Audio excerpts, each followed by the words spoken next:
Good afternoon. 4 short months ago, nobody could have envisioned the situation we are all in. I can assure you that neither the Board of Trustees nor I could have imagined it. As someone said, we are all in the same storm, but we are in very different boats. I want to remind everyone of that and try to think of the impacts to people in different circumstances than you during this time. My first phone call on this matter back on March 15th was organized by Mayor Lightfoot, who felt it was important that the regional mayors were kept in the loop. To date, these calls are the only calls where the mayors get good, actionable information. I want to thank her for those calls, or we would really be in the dark. On that call, I learned a lot, but most important were the 4 levers that the CDC tries to impact in an outbreak. 1, morbidity. At that time, we were told that morbidity was going to be what it was going to be because there were no known treatments. 2, controlling the spread. It was at this time we were told that the train had left the station on this. It was not going to be contained, and this was going to be a pandemic. 3, protecting the healthcare system. We were told they wanted to make sure that the healthcare system was not overrun. While they recognized that there was nothing they could do about the morbidity of the disease, they indicated that if the system was overrun, then there would be additional deaths that could be prevented with the treatment of symptoms. The quote was, "We want to avoid preventable deaths. People are going to die, but if the system is overrun, more people would die because of an inability to treat coexisting symptoms." It is not easy to accept that you otherwise cannot control these deaths, but that is the truth. 4th, economic impact. The 4th lever that concerns the CDC in an outbreak is the impact on the economy, because a damaged economy causes many other health concerns. It was acknowledged that night that they were no longer focusing on number 1 or 2, and their focus was on balancing 3 and 4, the healthcare system and the economy. As you all know by now, the reason for the stay-at-home order was to flatten the curve. The goal of flattening the curve was to ensure that the healthcare system was not overrun and that we didn't have any preventable deaths. It was not to eliminate deaths. Flattening the curve delays deaths, but it doesn't stop them. Back to my first meeting, the CDC was not focused on morbidity because there were no known treatments. They were hopeful we may find one, but we're not counting on it. The good news is that we have flattened the curve and that hospitals have plenty of resources available. In fact, it has worked so well that hospitals have been furloughing medical staff, which is definitely not good for the healthcare system. For this reason, we now must consider how to safely activate the economy that currently has unemployment levels not seen since the Great Depression.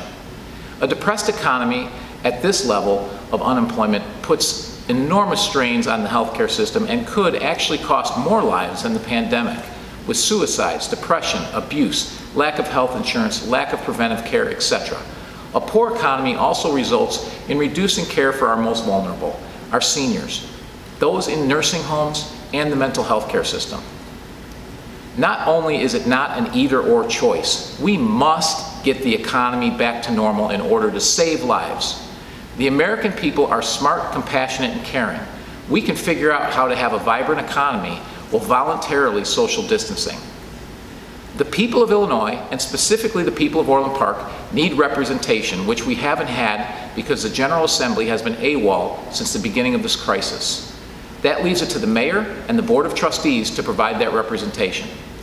Letters were sent to the governor on April 10th, April 17th, April 24th, May 5th, and May 8th. The only response back was on May 6th via email. I followed up on that email and have yet to receive a response. The state has failed us on many levels. First and foremost, the state has failed to protect its most vulnerable citizens. According to the Illinois Department of Public Health, 48% of statewide deaths are in long-term care facilities. 100% of Orland Park's COVID-related deaths are in long-term care facilities. This is unacceptable. The Illinois Department of Public Health is responsible for those facilities. Additionally, we know that 92% of U.S. deaths occur in people over 55 years of age. The disease becomes significantly more dangerous as patients age.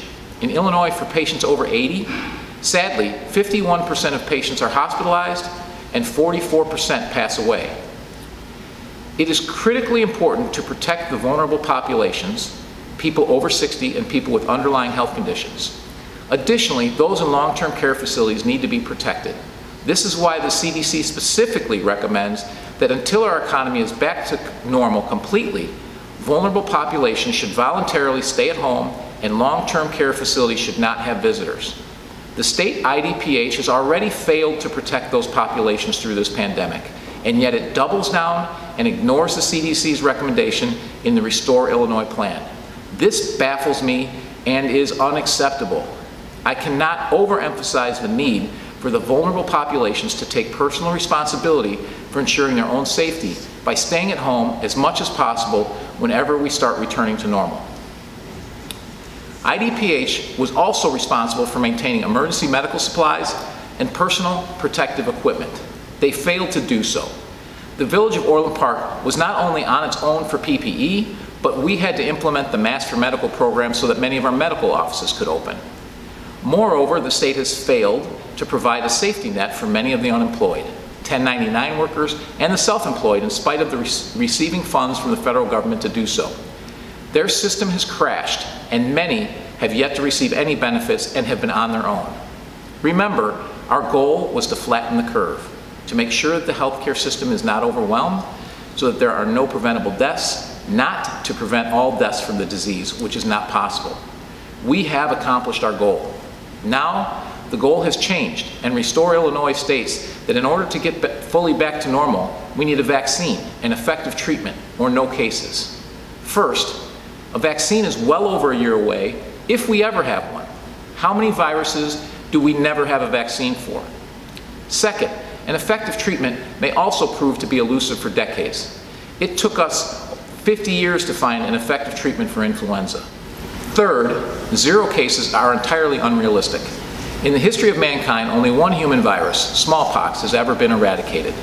That took 200 years of dedicated effort, including a worldwide vaccination program.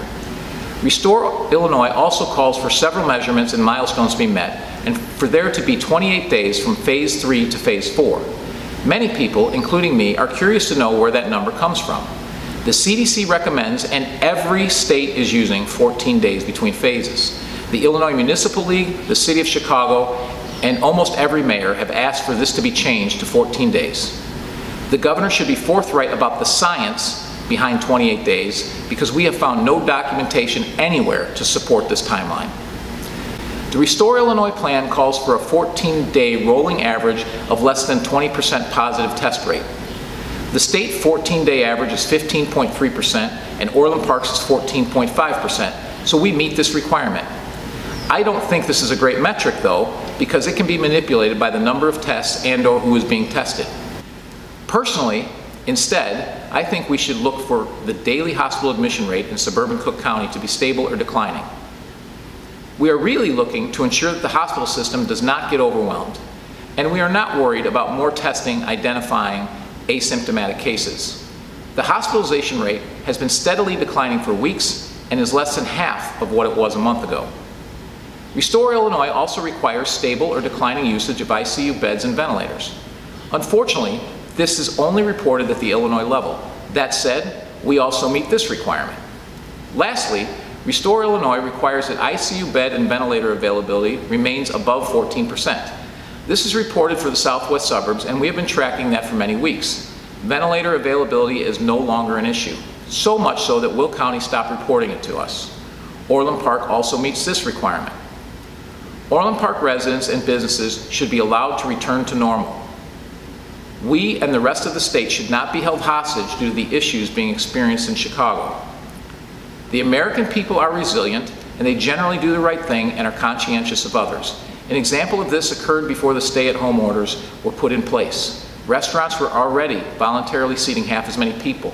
Movie theaters were voluntarily social distancing their seats. People were taking extra time to sanitize their gym equipment voluntarily, etc. Americans are a smart people with many incredible talents. We can open the economy while simultaneously keeping people safe. I believe in personal freedoms and trust you all to behave responsibly, provided we keep you informed. It is our job to keep you informed. I have made every effort to do so over the last 2 months and will continue to do so. Let's continue to show the rest of Illinois how Orland Park can rally together, do the right thing, and return to normal. In the meantime, I will continue to fight for you via every means available. Thank you very much and have a good night.